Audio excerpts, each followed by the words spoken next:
Hello friends, মই নমিতাই আপোনালোকক সকলোকে মোৰ চেনেল কুক ডিলিচিয়াছ উইথ নমিতালৈ স্বাগতম জনালো। আজি মই আপোনালোকৰ সৈতে খুবেই টেষ্টি sabzi ৰেচিপি এটা লৈ আহিছো শেয়াৰ কৰিবলৈ। আলু আৰু পাপৰৰ sabzi। এই ৰেচিপিটো আপোনালোকে আগতে খাই পাইছেনে? যদি পোৱা নাই তেতিয়াহলে মোৰ এই ৰেচিপিটো ফলো কৰিব, শেষলৈকে চাব স্কিপ নকৰাকৈ। আৰু মই যিদৰে বনালো আপোনালোকে এবাৰ ট্ৰাই কৰি চাব আৰু কেনেকুৱা লাগে মোক কমেন্টত জনাব। আৰু ভিডিওটো চাই যদি ভাল পায় লাইক কমেন্ট কৰিব। তেতিয়াহলে বলক দেৰি নকৰি ৰেচিপিটোলৈকে আগবাঢ়ো। এয়া মই প্লেট এখনত ৰেচিপিটোত ব্যৱহাৰ হোৱা সামগ্ৰীকেইটা উলিয়াই লৈছো।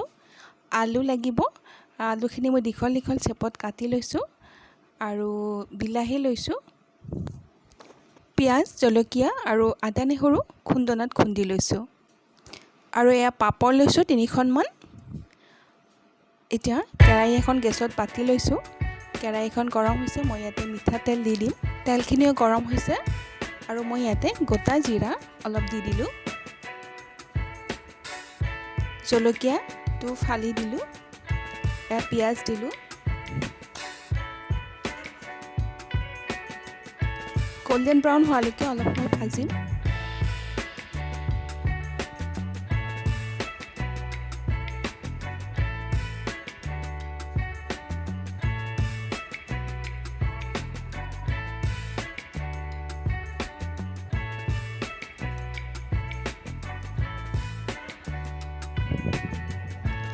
আৰু এতিয়া মই ইয়াতে কাটি থোৱা আলুখিনি এড কৰি দিম।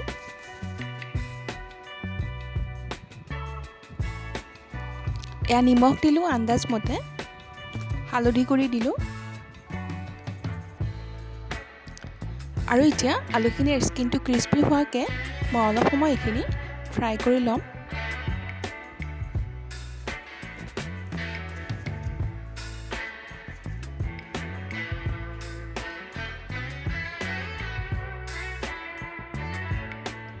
আৰু এইখিনি সময়ত গেছটো ফুল ফ্লেমত থাকিব।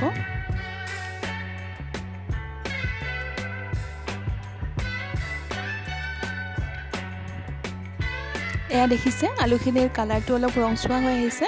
আৰু মই এতিয়া আদা নহৰু বটাটো ইয়াতে দি দিলো, লগতে বিলাহীখিনিও একেলগে দি দিম।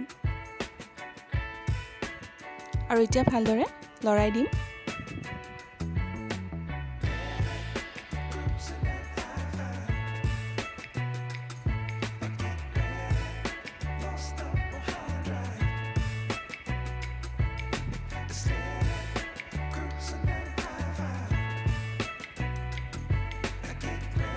আৰু এইখিনি সময়ত গেছৰ ফ্লেমটো লো কৰি ঢাকনি মাৰি এইখিনি সিজিবলৈ দিম।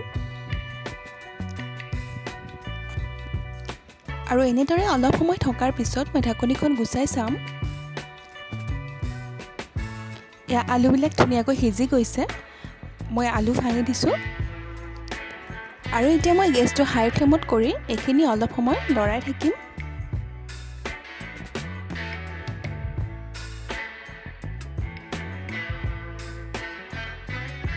তাৰপিছত মই ইয়াতে উতলা গৰম পানী এড কৰি দিম। এয়া পানী অলপ এড কৰি দিলো।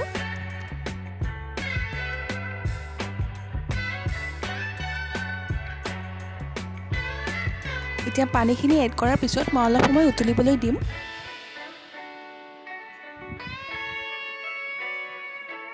এয়া উতলিব আৰম্ভ কৰিছে। আৰু এতিয়া মই ইয়াতে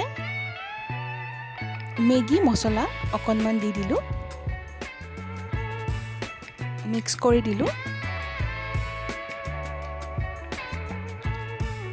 আকৌ এইখিনি সময়ত মই সেকি লোৱা পাপৰ কেইখনমান ইয়াতে এড কৰি দিলো। পাপৰখিনি অলপ ডাঙৰ ডাঙৰকৈ ভাঙি লৈছিলো মই।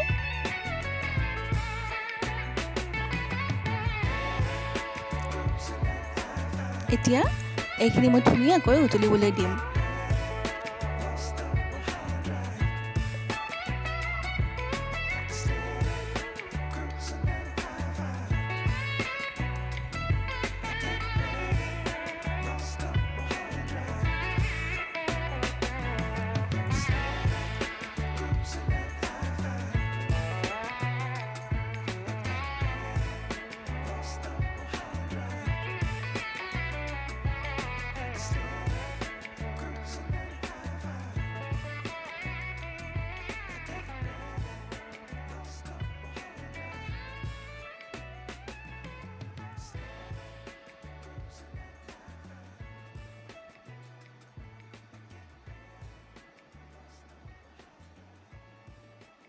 মাজে মাজে অলপ মই লৰাই দিম। আলু 2 পিচমান ভাঙি দিম।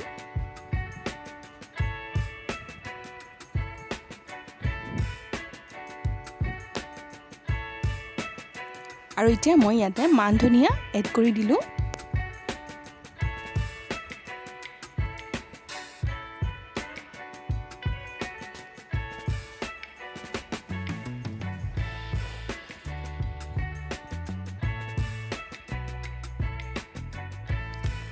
এই সবজিখন যেহেতু বৰ বেছি পনীয়া কৰি নাৰাখোঁ, ড্ৰাই সবজি হ'ব, গতিকে ইয়াৰে পানীখিনি অলপ শুকুৱাবলৈ দিম।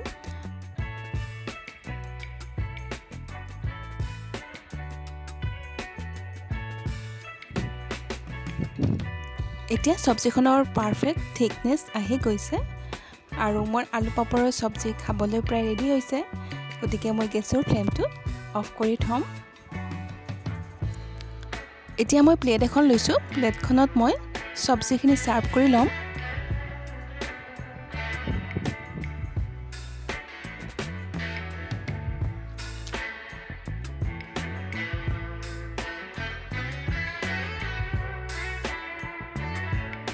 এই সবজিখন আপোনালোকে গৰম গৰম ভাতৰ লগত বা ৰুটিৰ লগত খাব পাৰে।